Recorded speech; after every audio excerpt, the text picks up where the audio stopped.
Hi అందరికీ నమస్కారం అండి. నేను రేవతి పంచలోగ షాప్లో నుంచి ఈరోజు మన దగ్గర వచ్చిన కలెక్షన్ చూసా. పంచలోగంలో 300 ml గోల్డ్ పాలిష్ చేసినవి చూడండి. రియల్ గోల్డ్ లాగానే ఉంటాయి. మీకు ఇది రెగ్యులర్గా వాడుకుంటే 1 year గ్యారెంటీలో ఉన్నాయండి.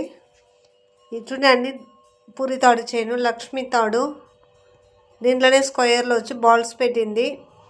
మళ్ళీ నాన్ తాడు చైను, డిజైన్ చైన్లు, సవితం చైన్ అన్నీ ఉన్నాయి మీకు. ఇవన్నీ మీ గోల్డ్ పాలిష్ చేసినవి, మీకు రియల్ గోల్డ్ లాగానే కనిపిస్తాయి. ఇలాంటివి మీకు కావాలంటే స్క్రీన్లో తెలిసిన నెంబర్కు వాట్సాప్ పెట్టండి. లేదు షాపుకు నేరులో వస్తారంటే Andhra border, Chittoor road, Vellore main బజార్, పాత బస్ స్టాండ్ వెనకాల ఉన్నాయి మన షాపు. మిమ్మల్ని రాను కాల్ లేదంటే వాట్సాప్లో ఉండే నెంబర్కు చాట్ చేయండి. కొరియర్ సర్వీస్ కూడా అవైలబుల్గా ఉన్నాయి. చూడండి, ఇప్పుడు బంగారం అమ్మే వాళ్ళకి మన నుంచి తేను కాదు కదా, మన బంగారులో ఉండే డిజైన్ అన్నీ ఇలా తీసుకోవచ్చు. కావాలంటే తొందరగా ఆర్డర్ పెట్టుకోండి. Thank you.